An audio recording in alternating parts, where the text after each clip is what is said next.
South Africa's northeast coast, and he grew up there until the end of the apartheid era. That was, and then in 1994, he moved to Cape Town to commence undergraduate studies at the university, and in fact, the University of Cape Town. On the completion of his BSc degree, and he majored in applied mathematics and physics, he obtained a first-class honors degree in specializing in mathematical physics, also here at UCT. This was followed by an MSc, which was awarded with distinction for a thesis on topological solutions of low-dimensional field theories.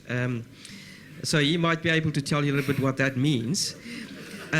In 2000, he was awarded the Lindbergh Fellowship to pursue a PhD study jointly at UCT and the Worcester College of Oxford University. After being awarded a PhD for his work on non-commutative geometry in string theory, I think also a sort of tongue twisters here, Jeff. Geometry in string theory, he began to work as a postdoctoral fellow in high energy theory group at the Brown University, specializing in gauge theory, gravity correspondence. He returned to a faculty position as a lecturer here at the University of Cape Town in 2006. So Jeff is currently he's a professor and is the deputy head of the Department of Mathematics and Applied Mathematics at UCT, and he's also deputy director of astrophysics, cosmology, and gravity center. In 2012, he founded and now heads the Laboratory for Quantum Gravity and Strings, a dynamic young research group that brings together researchers in string theory, and presume that is not the one that makes music, a quantum gravity, and also, obviously also in cosmology. Amongst his accolades, he is recipient of the Bronze Medal of the South African Mathematical Society, a founding member of the South African Young Academy of Sciences, current president of the South African Gravity Society, and a member of the International Advisory Committee of Strings for 2014 and 2015. So that's actually quite a mouthful, but that is Jeff Murugan, and we're looking forward to you. Thanks, Jeff. Thank you. Thank you. Thank you, Professor Peterson, for that very comprehensive and flattering introduction. So I always say to my undergraduate classes at UCT, you should hold off the applause until after the lecture, because you might not want to. So it's really heartening to see so many people here. I think more than my first year class even. And I'm sure you'll stay awake longer as well.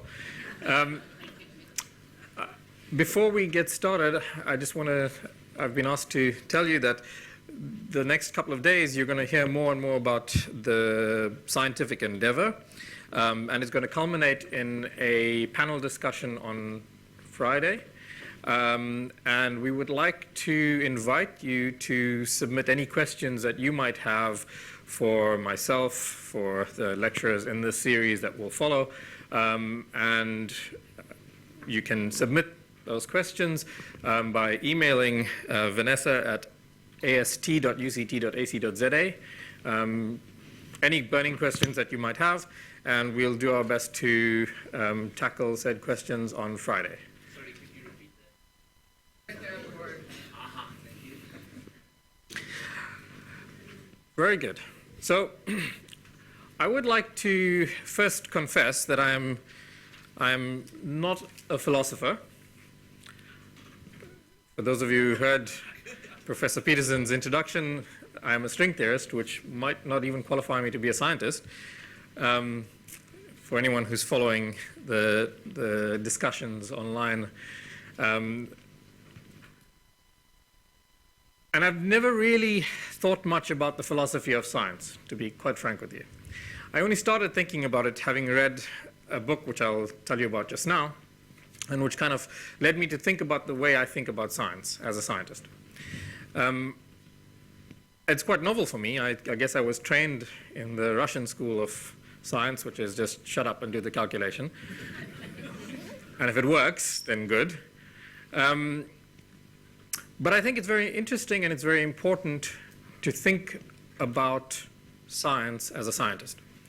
And I've been doing that now for a little bit, and this is a summary of a course that we're proposing to undertake in the science faculty for all our undergraduates, and you're getting a preview of what that would look like once it comes to fruition. I prefer my lectures to be very interactive, so if you would like to ask a question when I'm discussing it, please feel free, and stop me at any time if you'd like to discuss anything. Okay, so the title of my talk is Rationality in the Scientific Method, or What I Learned from Harry Potter. How many of you have read Harry Potter? Any of the Harry Potter books? Okay. So I'll try to make, it's not a prerequisite for the course. However, it will help with some of the references.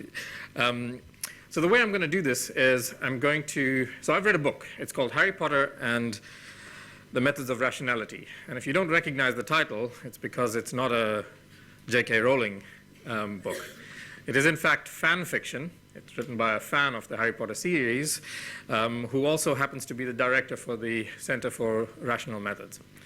And what he's done is recreate the Harry Potter universe in the image of a Harry Potter that has grown up, not in the J.K. Rowling universe, but as a strict rationalist. And then asks the question, if you were brought up as a strict rationalist and you found out at age 12 that you were a wizard and there was the existence of magic in the universe, how would you deal with that?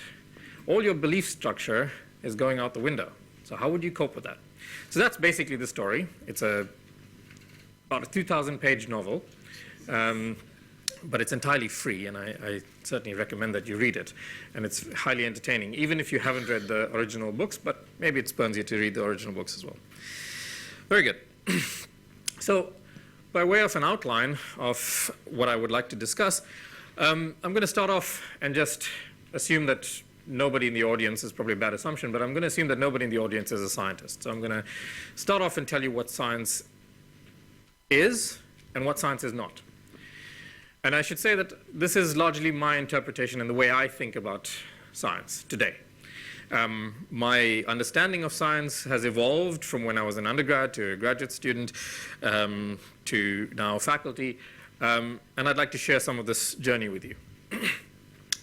Most of what I think about as a science, as a mathematical physicist, my job, I like to tell people, is to spot patterns and to understand those patterns everywhere that they might occur in the universe. So I'm not particularly interested in any one phenomenon or the other. I like to say I have tenure, so I can study whatever the hell I want. But it is to understand the underlying patterns that govern everything. So I'm a string theorist, and I'm interested in the fundamental physics in the early universe and the smaller scales in the universe. However, I'm also interested in friction, in traffic dynamics, in population dynamics, in cancer, in how the brain works. And that's because all of these patterns are universal. And the mathematics underlying all of these patterns are universal.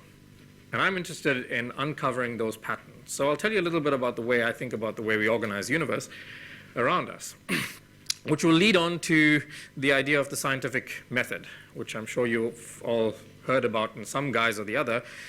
But I'll take the scientific method, and then I'll unpack the various aspects of it with some examples and some, I wouldn't say case studies. You'll hear a lot about case studies in the next couple of lectures, but with some specific examples that might illustrate for you how scientists think, but more likely how scientists should think.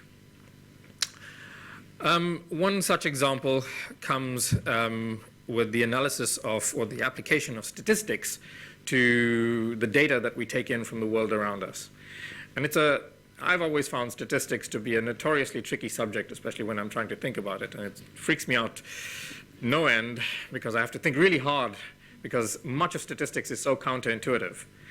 And I'd like to unpack some of that counterintuitivity in a particular example. And then, just in case you thought you got off scot-free, I'll give you some homework as well. And then if I have time, which I likely won't, but you're welcome to ask me in the questions or keep the question for the panel discussion, I'll explore a little bit about my field in particular and answer the question whether I think that I am a scientist. Okay. So some essential reading, like I've just told you about, is this book by Eliezer Yudkowsky called Harry Potter and the Methods of Rationality. It's a free book. You can Google it, and the first book that comes up is precisely this book. It's a long read. It's about 2,000 pages long. And for a large, the way he developed it is he kept putting out chapters by chapters by chapters and building up the book. So by now it's about 2,000 pages long, but it started off at about 1,000. And for a long time, this book was authored by under the pseudonym Less Wrong. And this is an interesting way of phrasing it, and an interesting choice of pseudonym, because it ties directly to the way I think about science and the way I think he thinks about science, which is, and you hear this often in popular media, that science has proven something correct. And his point, and my point for these lectures, will be that science cannot prove you correct. It can only prove you less wrong. I'll explain what I mean by this as we go along. So this is a good book to read. It'll keep you off the streets for some time. So the way I'm going to do this is I'm going to take extracts from the book. I'll explain who the characters are. I'm going to take extracts from the book, little quotes from the book, and then I'm going to build on those quotes and unpack the message that we're going to take away. And the first thing I need to tell you is that, for those of you who are not familiar with the Harry Potter series, Harry Potter is the wizard protagonist of the entire series, and his antagonist is a character that's this great Dark Lord Voldemort. And much of the series is, one against the other in some ways. Harry Potter starts off as an 11-year-old boy whose coming of age requires him to join this world of wizardry in the J.K. Rowling universe. And then he develops, through, roughly speaking, a series of trials that ends in the last book in this epic fight between him and this Dark Lord. That's the J.K. Rowling universe. So in Harry Potter and the Methods of Rationality, Harry Potter is no longer that particular character. He happens to be an 11-year-old boy who grows up in a household, is adopted by his parents, one of whom is the sister of his biological mother, and her husband. And her husband happens to be an Oxford microbiologist, Professor Veres. And so they're particularly modern about the way they name him. And so he takes on the name Harry James Potter Evans Veres. So that's the character. He's the protagonist in this story as well.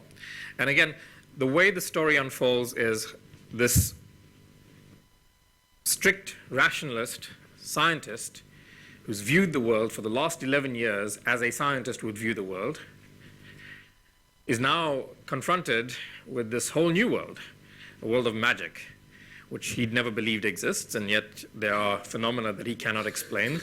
And much of the story is him trying to fit this world into the world of rationalist science that he's familiar with. Okay? Very good. So somewhere along the line, one of the characters, a character called Draco Malfoy, is confronting this Harry Potter character about what it is that science is, because science is something that muggles, who, for those of you who are not familiar with the terminology, are non-magic people. So what it is that makes them special, if anything at all. and Harry Potter explains to him that even though they don't have wands and they don't have magic, they've managed to put a man on the moon, which utterly baffles the wizard character. And he says that science doesn't work by waving wands and chanting spells. It works by knowing the universe and knowing how it works on such a deep level that you know exactly what you need to do in order to make the universe do what you want it to do. This is a really deep statement. At least I find it a very deep statement. And the first thing to understand is just how well do we know the universe? So let me play for you a video of how well we know the universe. So this video is, I'll tell you what it is first and then I'll let it play. It's an animation created by NASA round about the time the Wilkinson Microwave Anisotropy Probe, WMAP for short, satellite went up, and it was taking pictures of the universe at a particular temperature. This temperature was about 3 degrees Kelvin, that's minus 270 degrees Celsius, and it was photographing the entire universe. Right?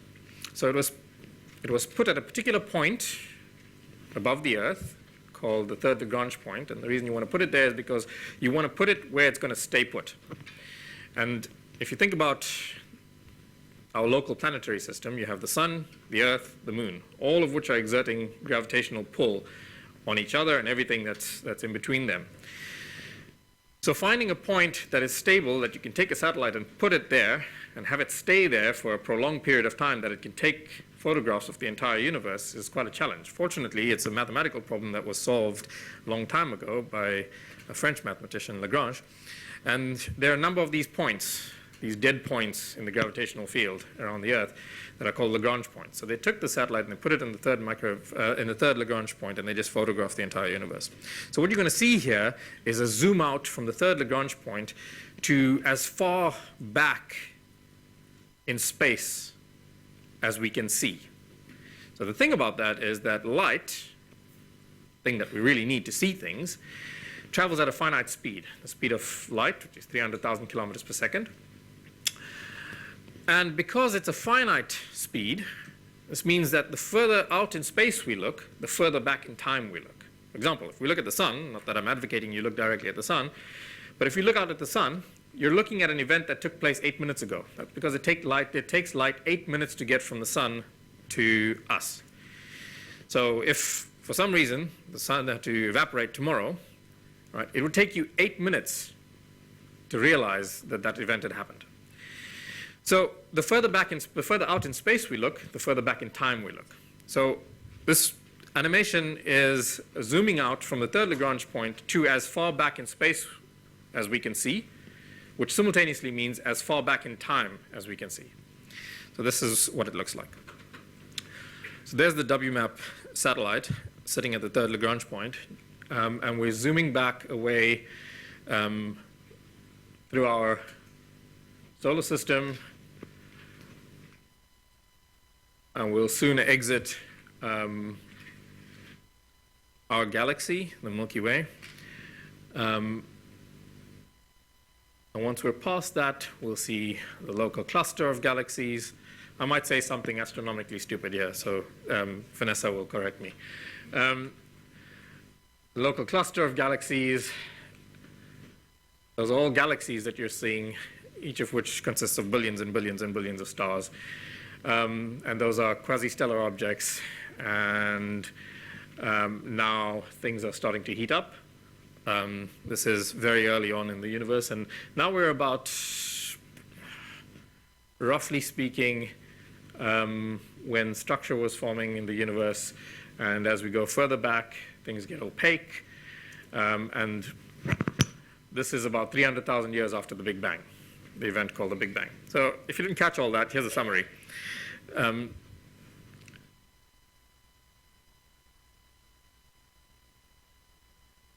On the far right of this axis is the WMAP satellite, and now, as we're zooming out from here, we're going back in time to about 13.7 billion years ago, where the event that we call the Big Bang would have taken place.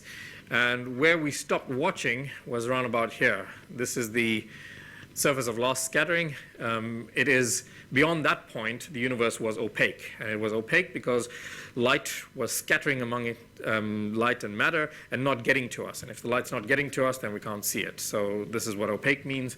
And this is the surface of lost scattering. So incidentally, most of my work involves asking what happened around about here.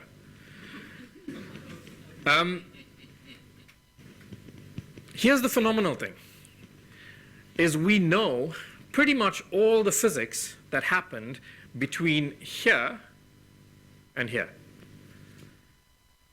It's just this first 300,000 years that, we're still not entirely sure about. But we know pretty much all the physics that happened between here and here. And I say pretty much all because there's lots of technical details that we need to fill out that keep me off the streets.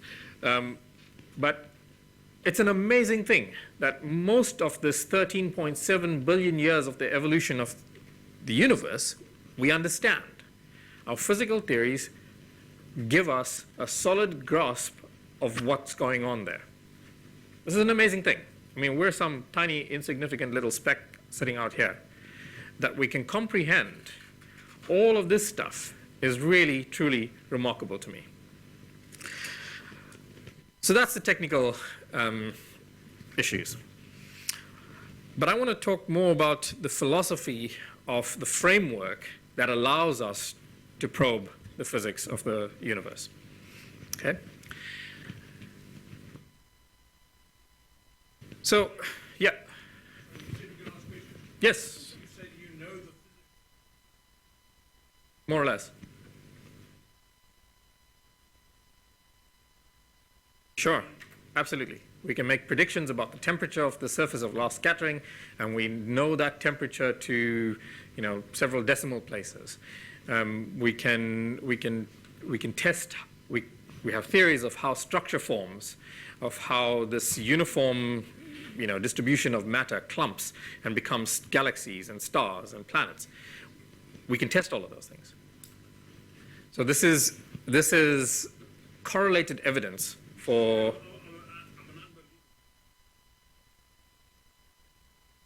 Very good. You're getting to precisely the crux of my lecture. We have theories that we can test.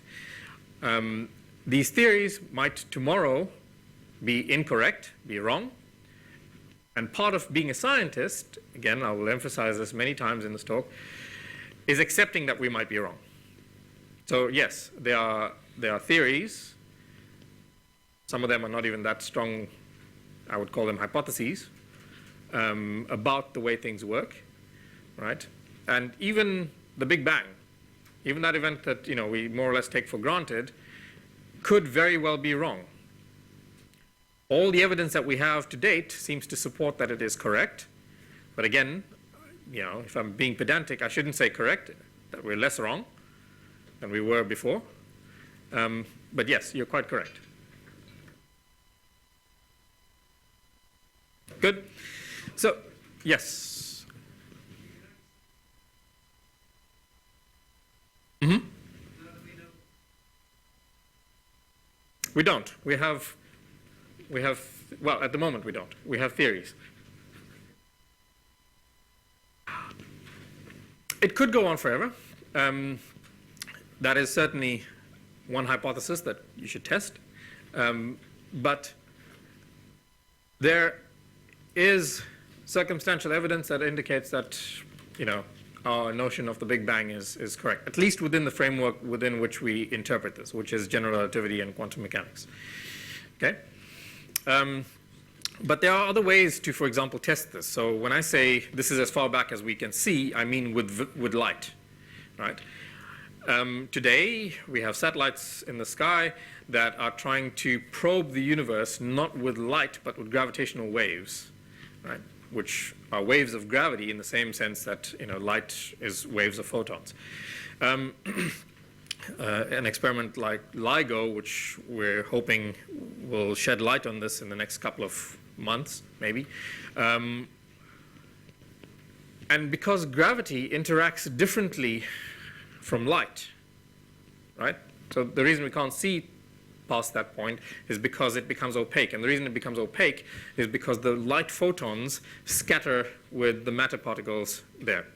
You can think of it as like, potential wells. And these light particles fall into the potential well and they have trouble getting out. So they don't get to us. Gravity interacts differently. So if we use gravity as a probe of that surface of last scattering, we might be able to see further. Again, it's a hypothesis. Okay? Yes, right. How do you see or notice gravity waves? I know gravity affects things, but I mean light waves, even not visible light, you can... Good. So you see it indirectly. So LIGO is a big interferometer. It's basically two arms of that measure interference between two systems that point in different directions. And the interference pattern, if you find an interference pattern, will tell you indirectly that you're seeing a gravitational wave. And it really comes from looking at binary systems of stars orbiting each other very rapidly, and they cause gravitational disturbance, large gravitational disturbances. And that's what LIGO measures. These interferometer experiments are the primary source for gravitational waves. Yeah, good. I passed that test.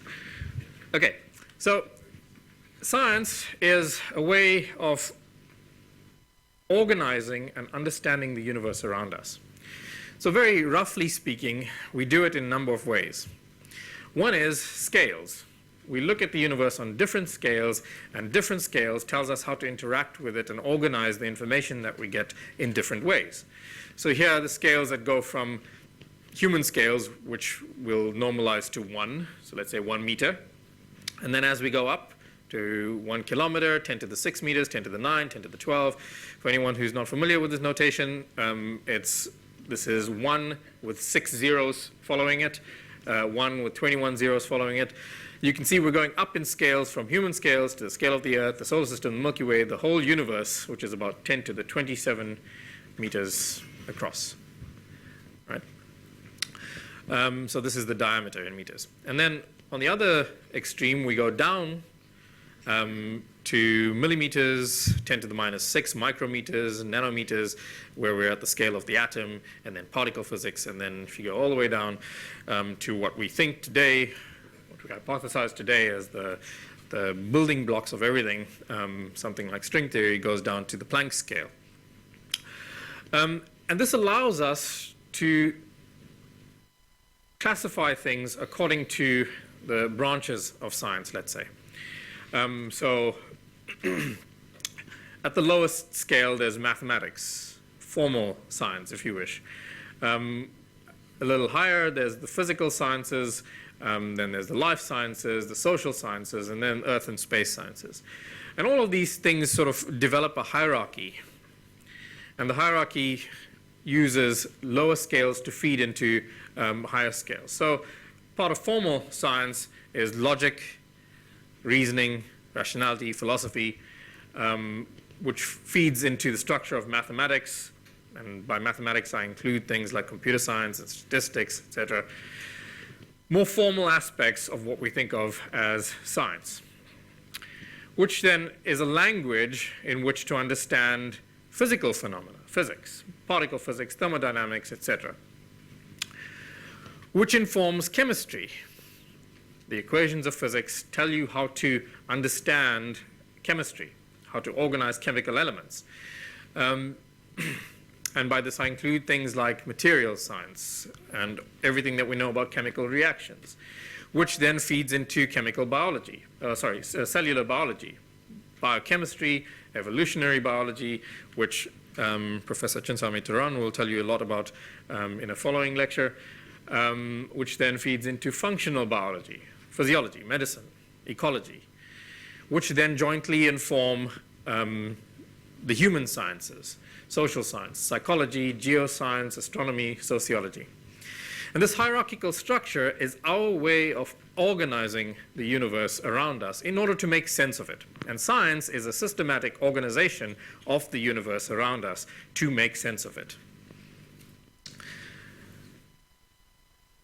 So let me tell you then about making sense of the universe around us. So the year 2012 was a landmark year in particle physics. It was the year in which the Large Hadron Collider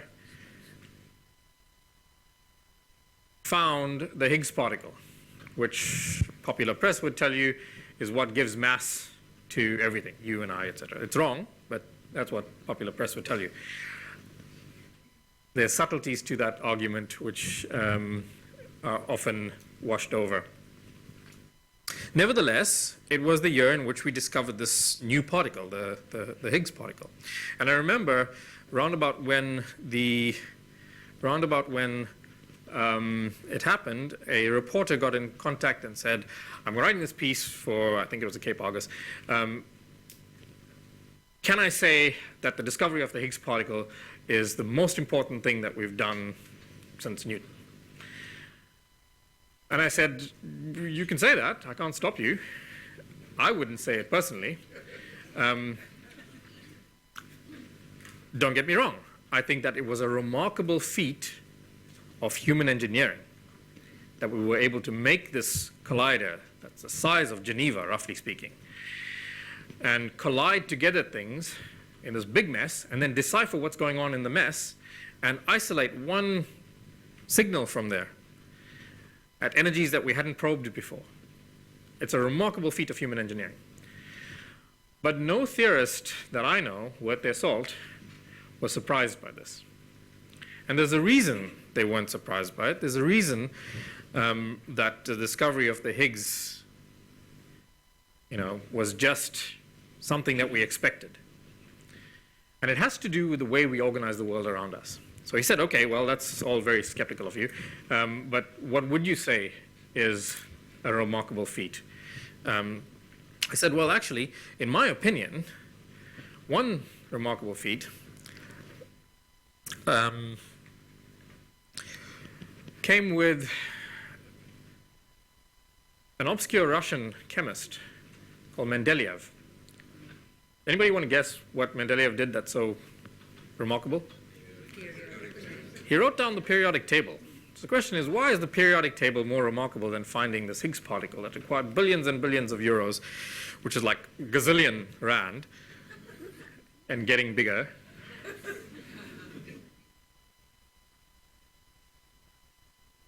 It is because the periodic table allows us to organize the universe around us. So here's another amusing quote from the Harry Potter book, where Harry Potter is now showing these alarming tendencies toward becoming the next Dark Lord. And his friend Hermione Granger questions him on this. And he says, no, I don't want to take over the universe. I just think it could be better organized. And he would like to do the organization. So Mendeleev came along and wrote down this periodic table. And the thing about the periodic table was it allows us to put all the elements in this regular pattern.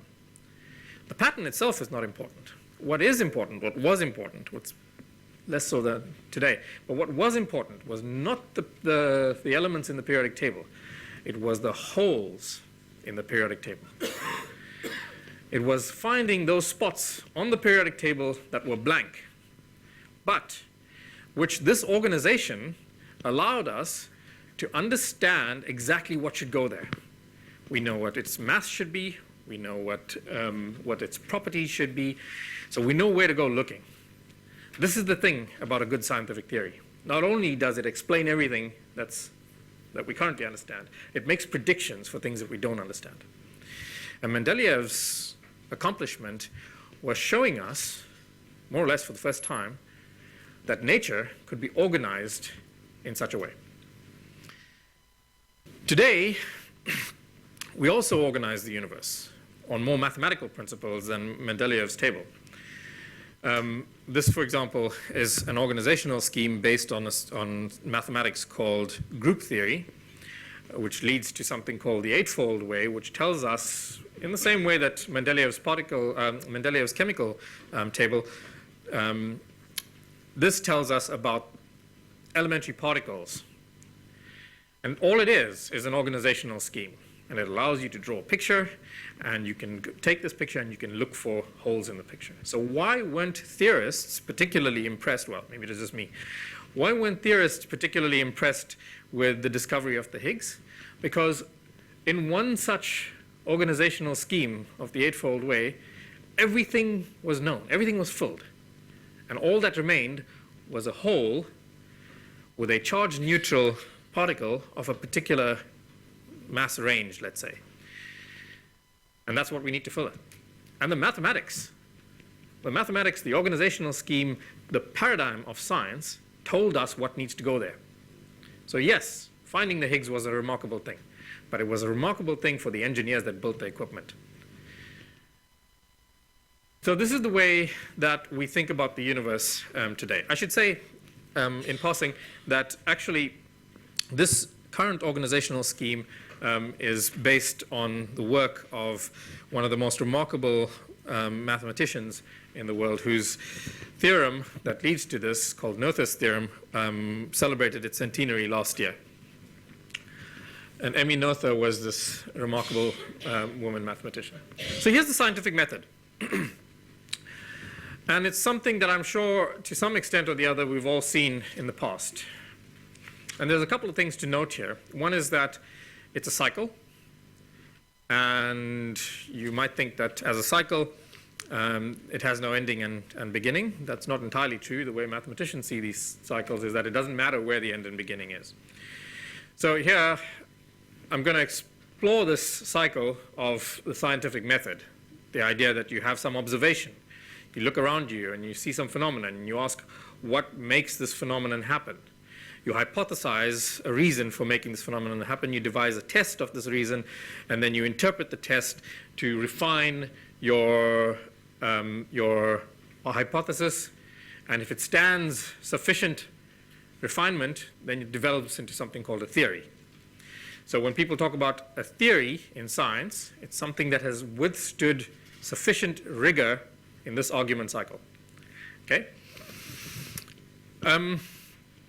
However, what's usually not said about this cycle of the scientific method are the nuances that go into each of the stages. What is an observation? What is a hypothesis? How do you actually go about testing a hypothesis? How do you make an experiment? How do you understand that experiment? How do you interpret the experiment? Is science fallible? Are scientists fallible? Because all these questions will come to play in how you understand this diagram. We're going to work through the diagram very shortly. I want to start off with the idea of an observation, seeing a particular phenomenon, understanding what it, and then trying to understand what it is. I'll start off by this quote of Albert Einstein, where asked about being Albert Einstein, he shrugged off and said, "I'm not particularly talented. I am, however, passionately curious." And this is the thing. It's curiosity that drives science ultimately. It's why we sometimes say that children are natural scientists, because they're naturally curious. They're learning about the world, and then school kind of beats it out of them. So we're curious about the world around us.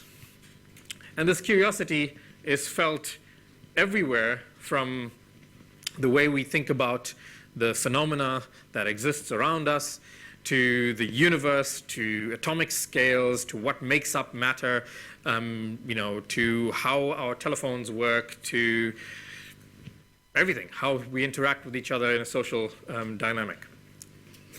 And this is what drives science, ultimately. This is what leads to us looking around and making an observation, asking why. Why does something work the way it works?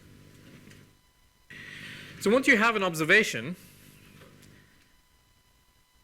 you have to ask, how does this work? You've seen a particular phenomenon, and you'd like to understand how it works. And the first step to it is guess. You would be surprised how hard it is to convince my first-year students that guessing is actually a good thing. We have this idea coming from school that, everything is arranged like in a textbook. You're always going to encounter problems at the end of the textbook. You're always going to be able to solve them, and that's going to constitute how you learn about the world around you.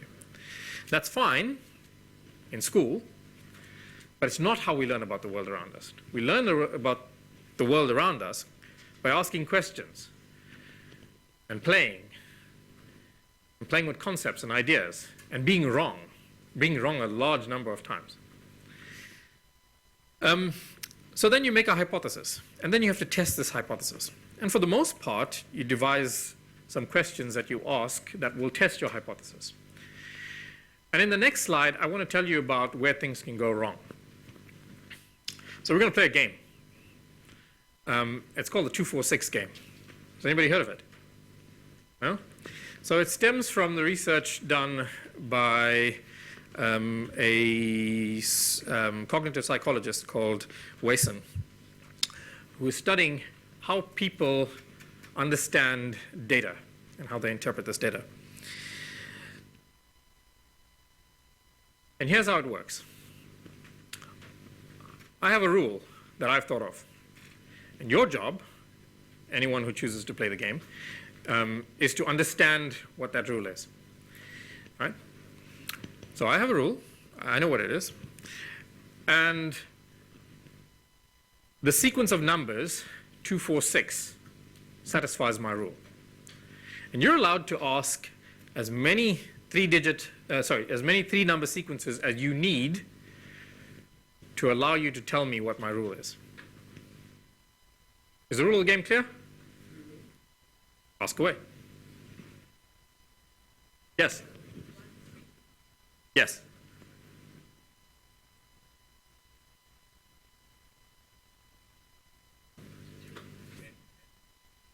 Yes?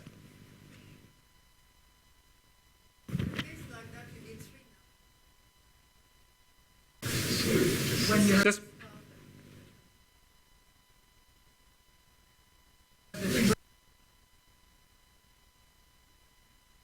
so yes to that.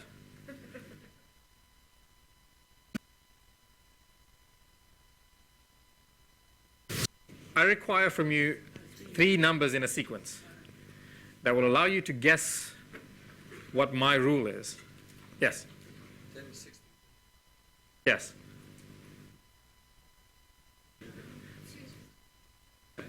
You said 10, 16, 26, right? 26.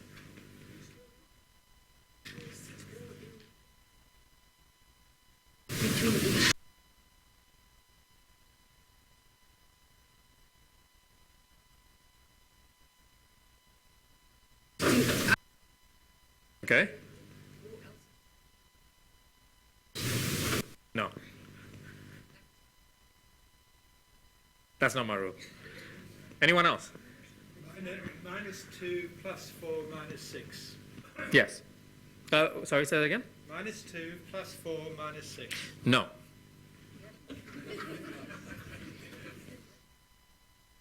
I'll take one more. Yes. Okay, anyone want to guess what the rule is?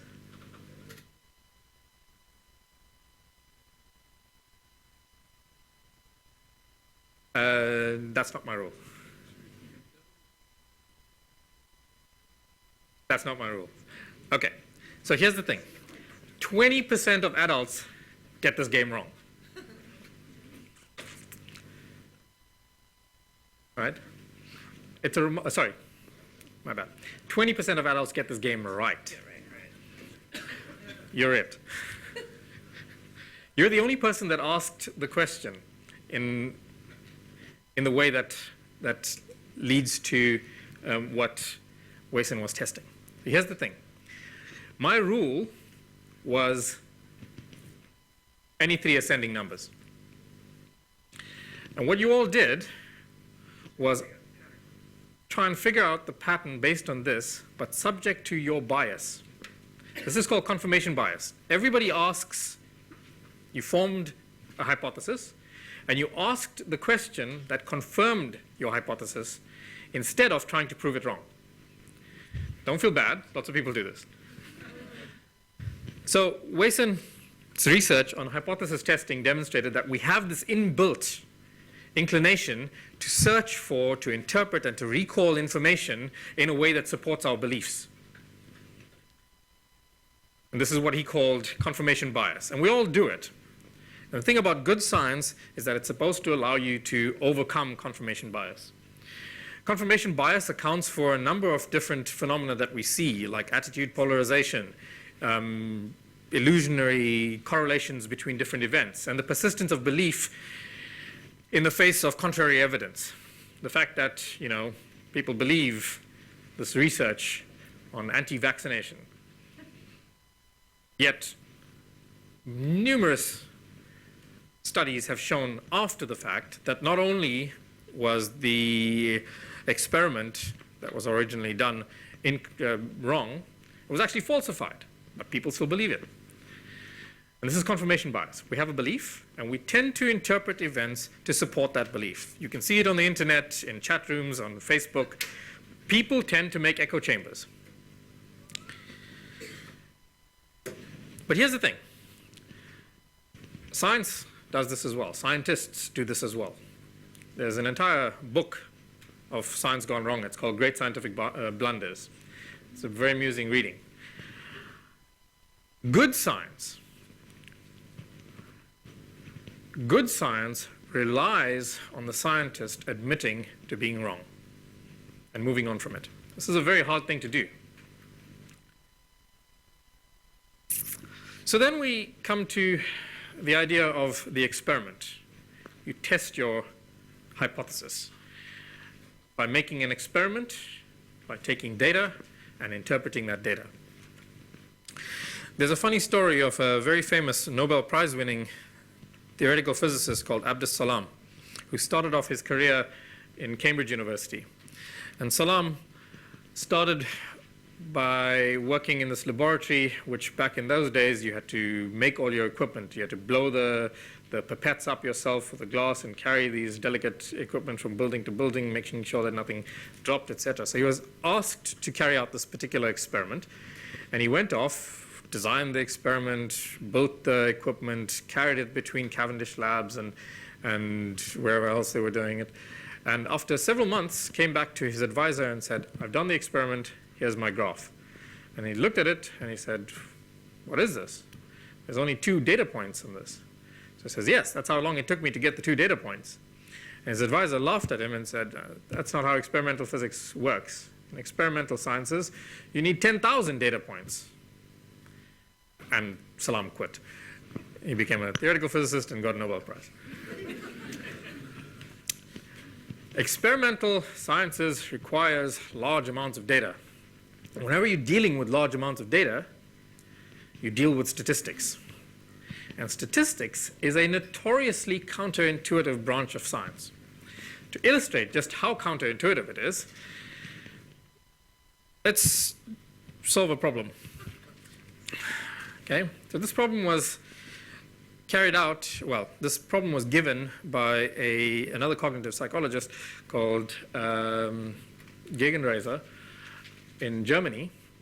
And what he did was ask this question to a bunch of doctors, 24 doctors in Germany and on the order of 20 or so doctors in the United States.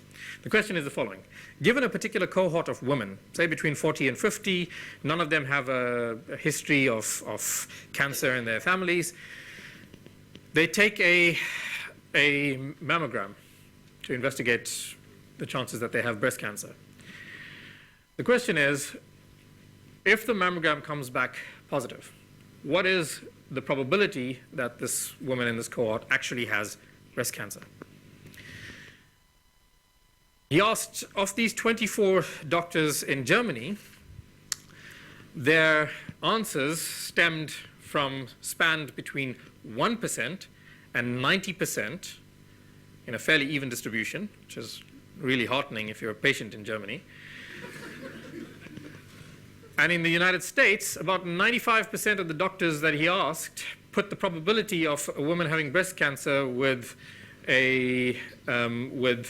these particular numbers. In other words, that in a particular cohort, breast cancer, the probability that a woman will have breast cancer is 0.8%. If she has breast cancer, the probability is 90% that she will have a positive mammogram. And if she does not have breast cancer, there's still a 7% false positive. Right? So the question was, what are the actual chances that she has breast cancer? In the United States, about 95% of the doctors put that probability at about 75%. The real answer is only 9%. There's a 9% chance that she has breast cancer. And this is the counterintuition of statistics. So how you actually interpret that data is absolutely crucial. So let me tell you how we get to the 9% with a short exercise in statistics. Really, the statistics here is governed by something called Bayesian statistics, which involves conditional probabilities. The probability that event B happened, given that event A happened. And the fact that they're not commutative, that the probability that event B happens given A is not the same as the probability of A given B. So the problem with Bayesian statistics and Bayes' formula is that it's a little intimidating and a lot not intuitive at all. Whereas we're naturally taught to think in what's called frequentist statistics, which is roughly speaking number counting. In this case, the frequentist statistics actually gives you the right answer, more or less, up to small assumptions, but it gives you a lot more intuition. So we're gonna count some numbers here, and I'll tell you what all of these things mean. So this is just an exercise, and I'll give you a homework assignment, and you go off and calculate it yourself. So the first thing is, what does the 8% mean? Well, 8% means 8 in 1,000. 0.8%. 8 in 1,000 women in this cohort will have breast cancer. Okay? The fact that there's a 90% probability that if a woman has breast cancer that she will have a positive mammogram says that of these 8 people, of these 8 women, roughly 7 of them will have a positive mammogram. So 90% of the people that are positive for breast cancer, 7 out of 8 will test positive in a mammogram.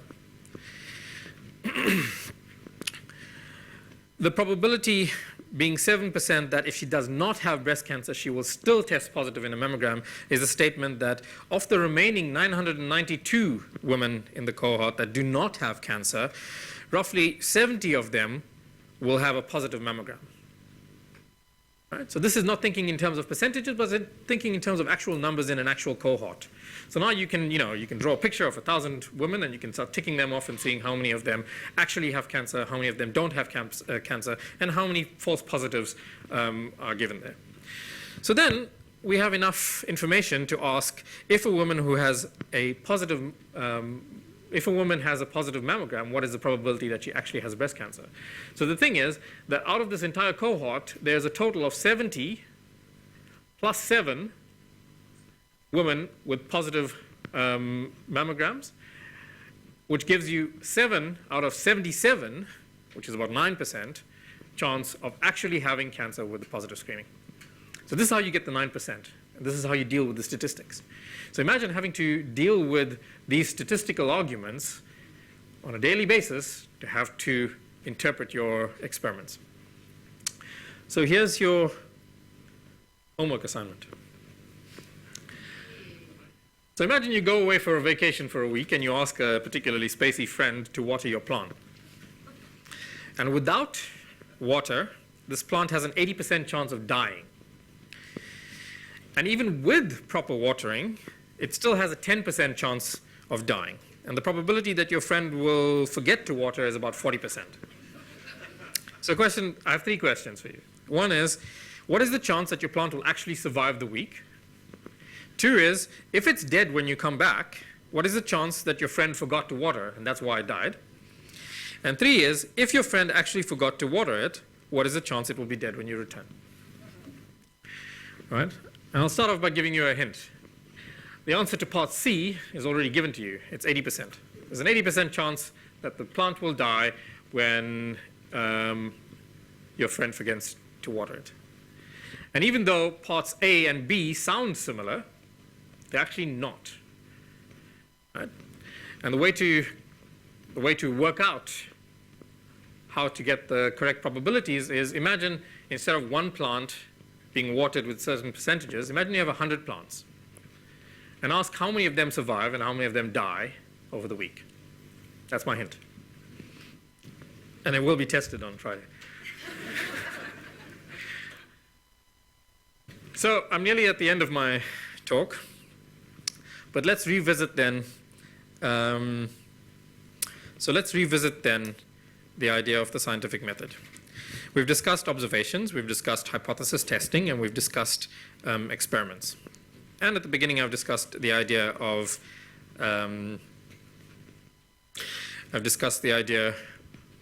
predictions. So there's a really interesting article called "The Importance of Stupidity in Scientific Research" by a guy called Michael Schwartz, who's a biologist, I think at Yale. And he tells the story of how he met this friend of his who was in the same graduate class as his at Harvard on the street of New York. And when he met her, she was a partner at a very prestigious law firm in New York City. And she told him this, and he said, well, he was quite surprised. He didn't realize she'd actually dropped out of the science program. She was obviously not stupid. She got into the science program in Harvard and then made partner in one of the really prestigious law firms in New York City. That's quite an undertaking.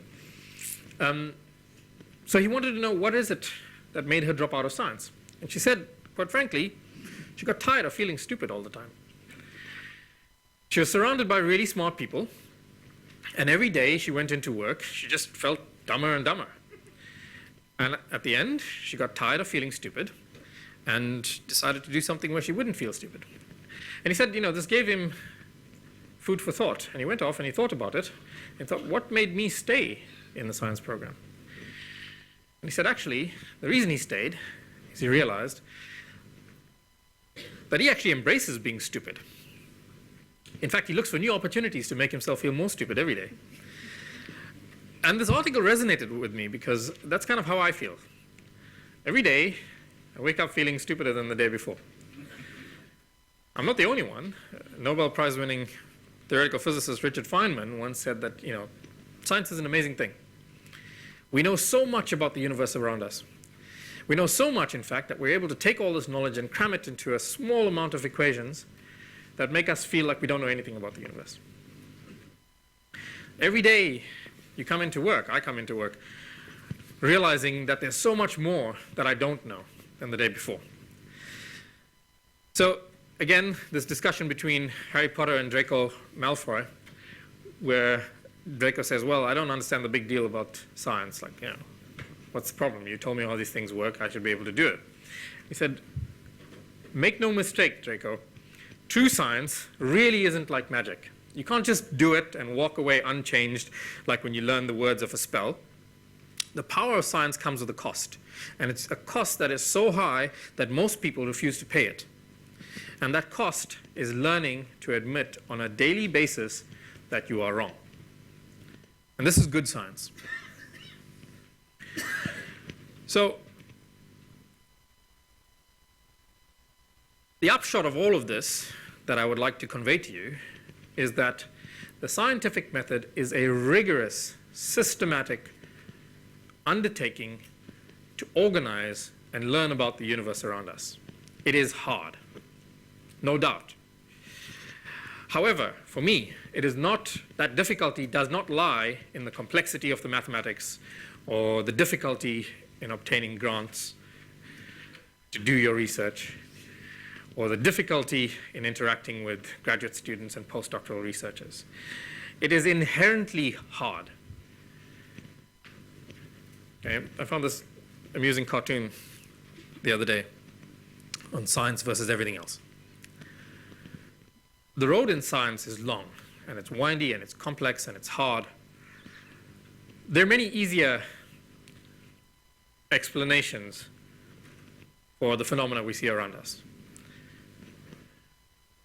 But several centuries worth of scientific study has shown us that these easy routes out of the problem are very often wrong. So I want to leave you with one more quote from the Harry Potter book. Again, it's a dialogue between Harry Potter and Draco Malfoy, where Harry explains the essence of science. For me, this is the essence of science. Science taps the power of human understanding to look at the world and figure out how it works. It cannot fail without humanity itself failing. Your magic could be turned off, and you would hate that, but you'd be around to regret it. You'd still be you. But because science rests upon my human intelligence, it is the power that cannot be removed from me without removing me myself. It just refines and trains the power you use every time you look at something around you that you don't understand and ask why. Thank you.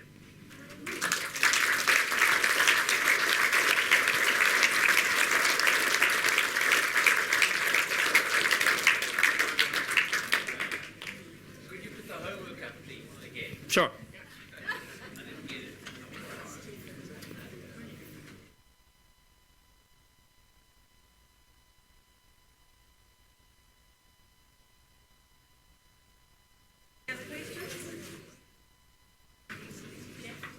Yes. Yes. In relation to experiments, I once heard that string theory would require a hadron collider around the moon and back, Direct testing of so it, it can yeah. never be tested. Not quite. It's not economically feasible to directly test it. Okay, so the theory makes predictions. The problem is that it's not just string theory, it's any theory of quantum gravity, right, that makes predictions, cannot, economically speaking, not in principle, in practice, cannot be directly tested. So what we do is we try to come up with indirect ways of testing this. And that's the route out of it. It's less satisfying than a direct test, but until experiment catches up with theory, that's as much as we can go. Give me some idea of how you test it. So here's one way. So one of the things about string theory is, so it's not the best argument that I'd like to share, but the rest would take a lot longer to explain. Maybe I can think about it and I'll tell you on Friday in the panel. But here's a very quick, off the top of my head, argument. So string theory predicts that there should be more than the 4 dimensions we see around us. Okay? So you'd say, well, what the hell? I don't experience more than 4 dimensions. I have 3 spatial dimensions and time, right? So mathematically speaking, dimensions are a way of giving you information to pinpoint an event in space-time, right? So you knew you had to be here at 11:15 in Leslie 2D on Upper Campus, right? Leslie 2D Upper Campus UCT gives you 3 sets of numbers, X, Y, and Z, that locates you there. 11:15 tells you where to be at a particular time. Those 4 numbers, time and 3 spatial numbers, are the dimensions that coordinatize this event for you. Okay? So you'd say, well, I still don't experience more than 4 dimensions. I still don't need more than 4 dimensions to define this particular event. So so what we do in mathematical physics is we come up with a thought experiment that contains the same physics that we're trying to illustrate. So in this case, suppose I have a particle in a box. So on a line, just one line, and I put a wall at the end of the line, 2 walls, end of the line. And I ask, quantum mechanically, what does this particle look like? So this is a standard quantum mechanics problem that undergraduate students will encounter in second year. And you find that the energy levels, the thing about quantum mechanics is that it splits the energy levels of this particle. The particle doesn't have a continuum of energies that it can access. They're very distinct levels that it can access. This is, for example, why atoms are stable, right? I have a nucleus and I have an electron going around the nucleus. Classical theory tells me that this thing is radiating. It should lose energy and just spiral into the nucleus, and then none of us should exist. Yet we do. And the reason for this is because quantum mechanics tells us that this electron can only access certain energy levels. In order to go from this energy level to this energy level, it has to shed energy. It has to gain energy. And it can only gain energy in quanta, in fixed amounts. Okay? So similarly, this particle on a line has a spectrum of energy levels. This we can measure. This is experimentally verified fact. So then you'd say, well, now suppose I have, instead of one dimension, just a line, imagine you have something like a hose pipe, which is actually two-dimensional. It's a cylinder. If you look at this two-dimensional hose pipe from far enough, it looks like a line, right? But if you go close by, it looks like a plane. It looks like a flat plane. So this is actually two dimensions. One of them is wrapped up in a circle that I can make smaller or larger depending on how far away I go from the thing. And I could ask, what is the effect for this particle that was moving on the line? And it turns out that the effect is not that the particle can access the circle. It's still confined to the line. But what you find, and again, this you can do experiments on, what you find is that in this energy spectrum, right, interspersed very high in its spectrum, at very high energies, is another spectrum that has to do with the compact dimension, that additional dimension. Okay? So its actual energy states change. The problem is that they change very high up in the energy scales. So it's very hard to experimentally access that. But the upshot of this is that this geometrical notion of dimension doesn't manifest in interacting with it like you walk around in space and time. It manifests in the particle physics, in the spectra, in the energy spectra. So one way you could test this idea is by looking for different decay channels, looking for different particle physics experiments.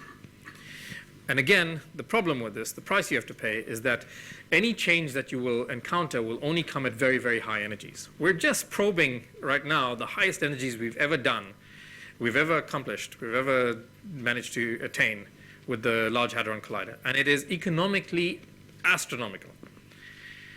It costs an enormous amount of money, and it's becoming more and more difficult to justify spending more money on these esoteric matters. There are better ways to test the theory. One way that I work on is, so I'm a mathematical physics, and to be honest, I couldn't care less whether it's experimentally verified or not. It gives me an amazing set of tools to understand problems around me. The problems that I try to understand, for example, are using the tools, the mathematical tools that come from string theory, to understand epilepsy in the human brain. It's a set of mathematical tools. It's entirely portable. I can use the same tools to understand information theory, as I can use to understand the emergence of space-time, as I can use to understand the emergence of, let's say, intelligence in the human brain. So, I'm happy with that. Yes.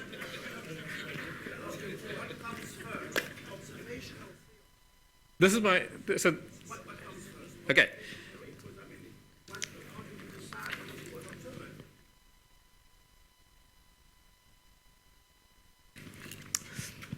So I would say that the observation comes first.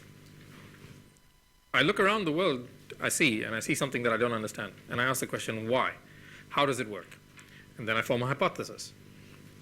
And the hypothesis is the theory that allows me to make predictions and test.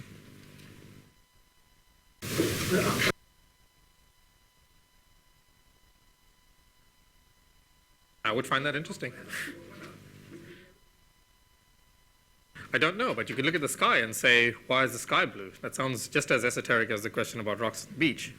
Yet the physics underlying why the sky is blue is a magnificent piece of physics, of scattering theory. And it makes predictions.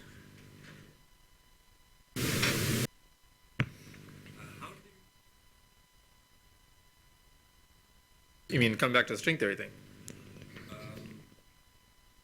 That it's got to be falsifiable. Yeah. So, point one, I think the field of philosophy has moved on from Karl Popper. I think, strict Popperian analysis of physics is great when you can actually do the experiments. The problem with modern day physics, not all modern day physics, and condensed matter theorists don't care what I think about, but the problem with modern day physics like quantum gravity research is that you have to actually distinguish between what is practically testable and what is in principle testable. And I think that, a lot of string theory for example, is in principle testable. The in practice part is not realizable.